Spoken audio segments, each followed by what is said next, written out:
Hello students, welcome back to Madhaguru. This is Madhu, chemistry faculty.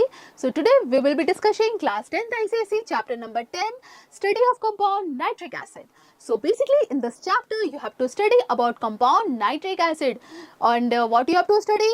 You have to study the preparation method of nitric acid, its properties, physical and chemical properties, tests, and that's it. Okay, so basically I will make this chapter in two parts. So first part we will be discussing its basic property and the preparation method of nitric acid. So basically you will be discussing two preparation method. First is laboratory preparation method, where we can prepare nitric acid in small amount, and second is industrial preparation method, where we have prepared nitric acid in large amount. Okay, so let's begin with today's class. So first, basic about nitric acid. What is the molecular formula of nitric acid? I think you all must know, that is HNO3. And if I ask, what is the molecular formula of nitrous acid? It is HNO2. Okay, and these two acids are responsible for acid rain. Okay, now if I ask, what is the molecular formula of nitric acid? So first, what is molecular mass? It is the sum of atomic mass present in a molecule. In one molecule, there is how many atoms? Total we have 5 atoms. So we have to simply add the atomic mass of these 5 atoms. So first is hydrogen. We all know the atomic mass of hydrogen is 1. And what about nitrogen? It is 14. And oxygen 16. But oxygen is 3. So we will write 16 into 3, that is 48. And we will use unit, that is AMU, atomic mass unit. So we will get value 63 AMU. So atomic mass of nitric acid is 63 AMU, or you can write simply U, that is unified mass. So nitric acid, it is acid. So you know, mostly acids are soluble in water. Okay, and in all proportion it is soluble in water. Now next property you should know that nitric acid is strong oxidizing agent. Means it has ability to oxidize other substance and reduce itself. So these are some property of nitric acid. Now next we will be studying the occurrence of nitric acid. Where we get this nitric acid? So in free state it is found in during the lightning. Okay, you know that nitrogen is present in large amount in atmosphere, and it is around about 78%. But nitrogen bond is so strong that it cannot break easily. But when it breaks, when there is lightning, so during lightning there is tremendous amount of heat release. So in that time N2 bond breaks, and this nitrogen combines with oxygen and form nitrogen dioxide. And during raining, when water combined with nitrogen dioxide, it gives nitric acid. And this acid is responsible for acid rain, which can cause skin cancer. Okay, now in combined state it is formed in the form of salts, potassium nitrate, calcium nitrate, sodium nitrates. In these all forms this nitric acid is present. The valency of calcium is 2, so the formula will be CaNO3 whole twice 2. Okay.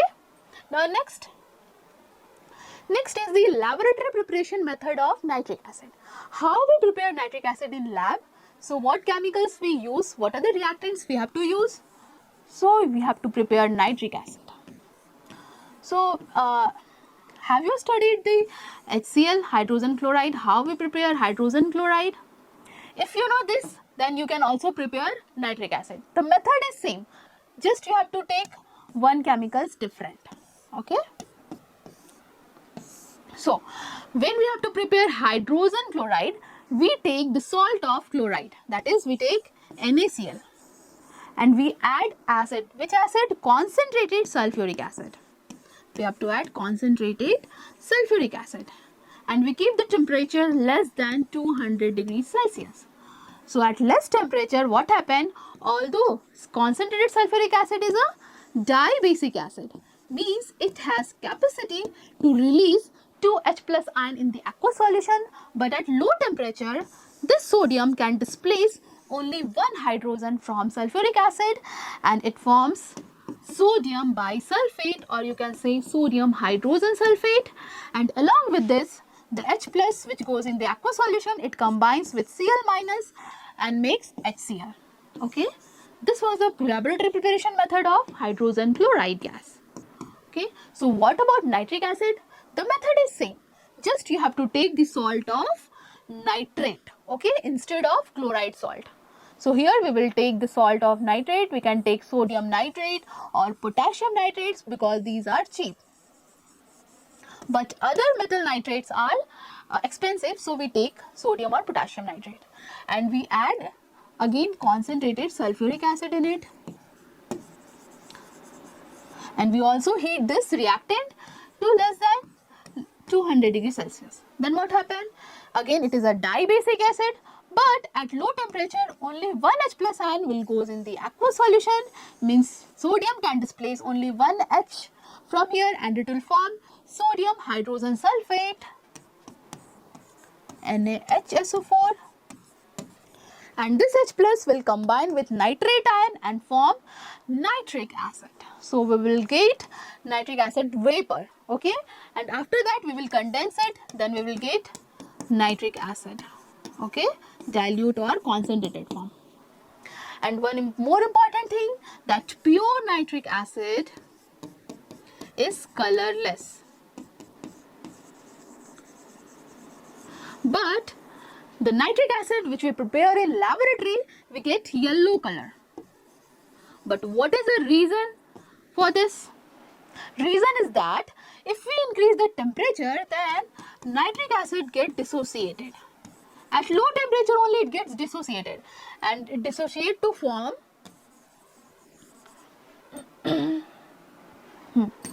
NO2, O2 and H2O. Although oxygen is colorless, it is water, but nitrogen dioxide, it has a reddish brown color. It is a reddish brown color gas. So what happened? This NO2 get dissolved in water and it forms yellow color. So in the laboratory, we get in laboratory preparation method, we get nitric acid in yellow color. Okay, why? Because this NO2 get dissolved in water and forms yellow color. I hope this is clear. Now next, then this is the setup for preparing nitric acid. We take round bottle flask, we take sodium nitrate or potassium nitrate because these are cheap. We add concentrated sulfuric acid and we will heat it to less than 200 degrees Celsius. Okay. Now what happened? This HNO3 vapors will release. Okay, and this vapor we will collect it in another glass round bottle flask, and what we do, we will cool it. We will condense this vapor and we will get concentrated nitric acid. Okay, and the color of this is yellow. Reason is that nitric acid get dissociated at low temperature and it forms nitrogen dioxide. The color of nitrogen dioxide is reddish brown, so when it dissolves in the solution, it gives yellow color. Okay, I hope this is clear. Now the reactant, it is also called seal saltpeter, sodium nitrate. Okay, sodium nitrate plus concentrated sulfuric acid. Temperature is less than 200 degrees Celsius. We will get sodium bisulfate. We can take potassium also. So when we will take potassium nitrate, then we will get potassium hydrogen sulfate. That's it. Next, nitric acid. Okay. Now we will study the precautions. What precautions we have to take in order to prepare nitric acid in laboratory.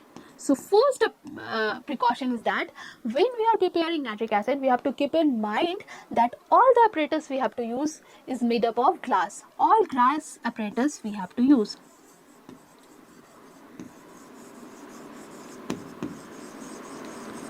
Should be used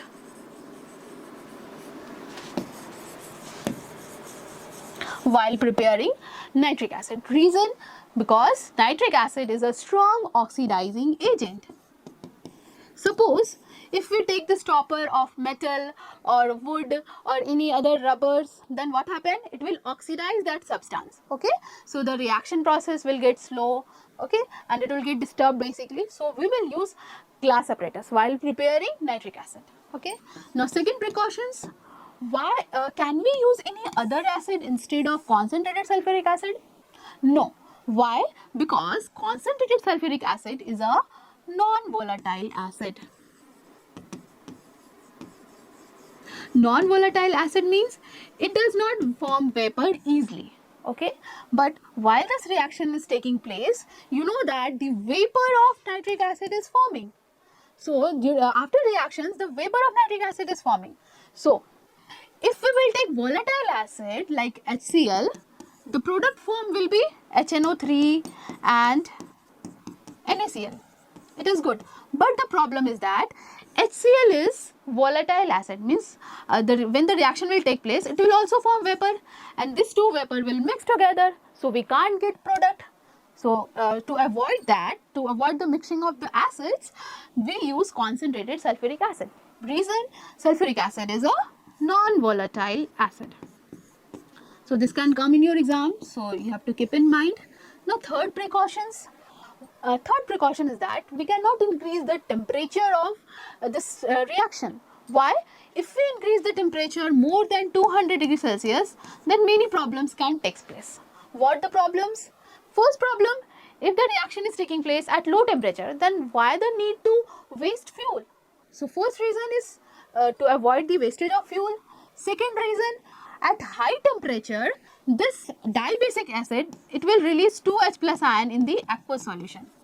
So it will form sodium sulfate, which is a hard crust, okay, and in this glass apparatus it will stick, and it is very difficult to remove this hard substance, that is sodium sulfate. So it can stop the reaction as well.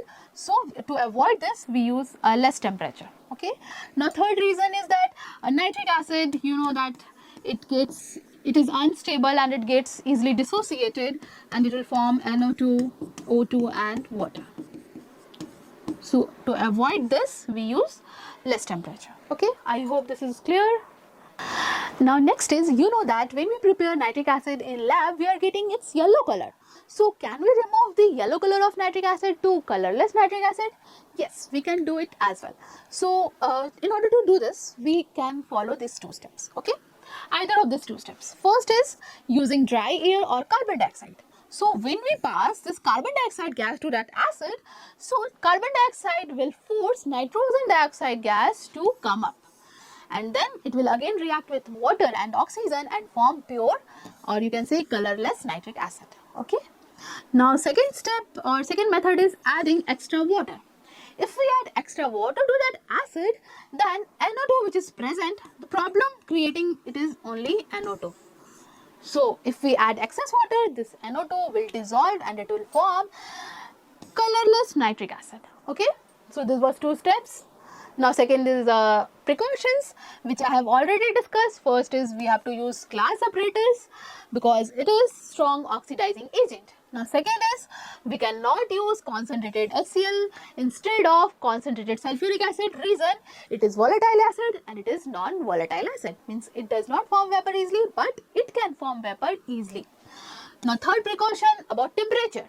So if we take temperature more than 200 degrees Celsius, we can form nitrogen sulfate, which is hard crust. Second, may damage the glass apparatus. Decomposition of nitric acid takes place, which will create problem, okay. Now third is wastage of fuel. Now this was the laboratory preparation method of nitric acid, and now we will be discussing industrial preparation method of nitric acid. Means in industry, how we prepare nitric acid, what chemicals we use, what steps we follow. So students, in order to prepare any compound in industry, we should keep in mind two things. First, its preparation method should be easy, it should not be more complex, and second, it should be cost effective because we have to prepare that compound in very large amount, okay. So the industrial preparation method of nitric acid was given by German chemist Oswald in the year 1914, okay. That's why the industrial preparation method of nitric acid is also called as Oswald process, okay. So first you should know what chemicals he chose in order to prepare nitric acid. It is ammonia and air. and the ratio of ammonia and air is 1:10. We take air in 10 volume and ammonia in 1 volume. Reason? Because we need oxygen, and in air the amount of oxygen is very less percent, that is around about 20%.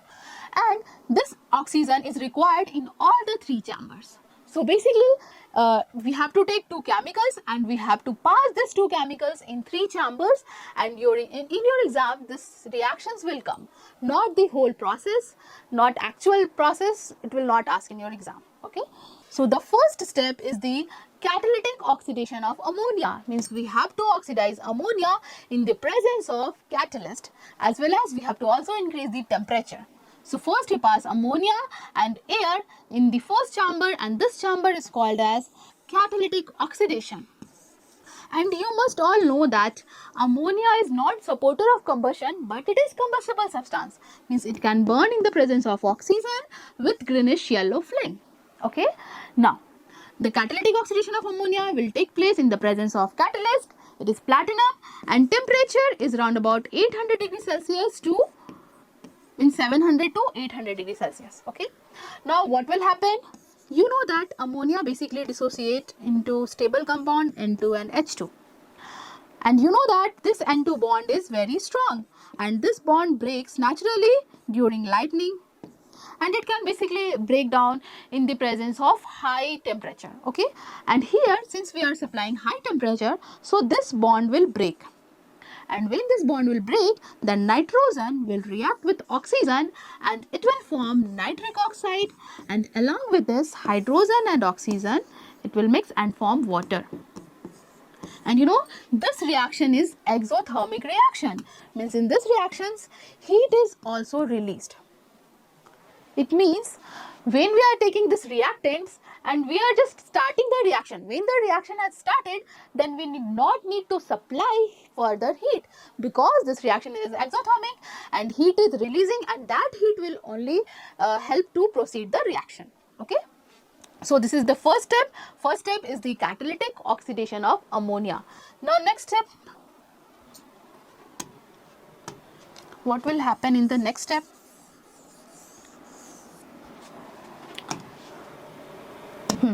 So from the first step we are getting nitric oxide, and since we are heating, so it will be very hot, this air will be hot, so we have to cool this gas. Okay, we have to cool this nitric oxide.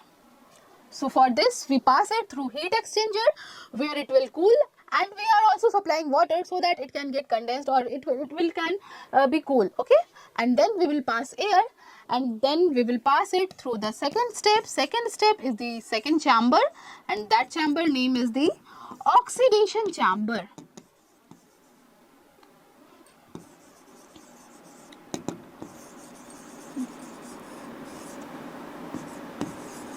Okay, now in the oxidation chamber what will happen? This nitric oxide will get oxidized, and it will get further oxidized round about temperature 50 degrees Celsius, and it will form nitrogen dioxide, which is the reddish brown gas. Okay, so this was the second step.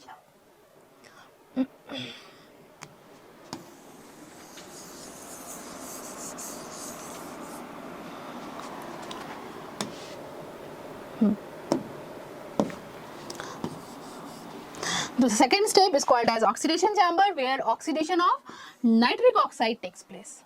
Okay, and we will get nitrogen dioxide gas.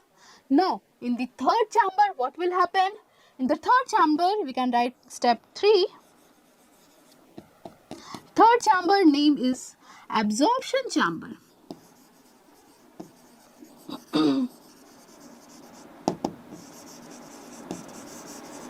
In absorption chamber, the absorption of nitrogen dioxide takes place. Okay, we have to basically add nitrogen dioxide, water and oxygen, and then we can get nitric acid. So this is a simple method. 3 steps we have to follow. First is catalytic oxidation of ammonia, means we have to oxidize ammonia in presence of catalyst, and we have to increase the temperature. We will get nitric oxide. It will be hot, so we will cool it, and then we will further oxidize it in the presence of temperature around about 50 degrees Celsius. Then we will get reddish brown gas, nitrogen dioxide, and it is also called as oxidation chamber. And after that we will go to the third chamber, which is also called as absorption chamber, where absorption of nitrogen dioxide takes place in water. We have to absorb nitrogen dioxide in water in presence of oxygen. It will give nitric acid. I hope it is clear. And then after third chamber we can get nitric acid. Next, absorption of nitrogen dioxide, which I have already discussed. NO2, we will supply water to this and oxygen, and it will mix and form HNO3. Clear? This is the flow chart for the Oswald process. This I have already discussed. We have to take dry ammonia 1 volume, dry air in 10 volume. We have to pass this air first in the catalytic chamber, and then through heat exchanger we will pass it through the oxidation chamber, where oxidation of nitric oxide will take place and it will form nitrogen dioxide. After that we will pass this gas to the absorption chamber, where absorption of nitrogen dioxide takes place in water, and then ultimately we will get nitric acid. So this is the point you should remember, that in order to prepare 98% concentrated nitric acid, we can distill 68% nitric acid over concentrated sulfuric acid. Okay. Now note. What note we should keep in mind in order to prepare nitric acid in industry? First, we have to use air in higher ratio. Why? Because it is used in all the 3 chambers, and also in air the amount of oxygen is very less. It is 1/5. Okay. Now, in the absorption chamber we use quartz. What is quartz? Quartz is a substance and it is acid resistant, and it basically help in the dissolving NO2 in water. Uniformly dissolving of NO2 takes place in the presence of quartz. Okay, I hope this is also clear. So students, this was all about nitric acid, its preparation method, laboratory and industrial preparation method. I hope you all have understood. So students, if you find this video helpful, then please do not forget to like, share and subscribe our channel Midagro. So students, we will meet in next video. Till then, bye bye, take care.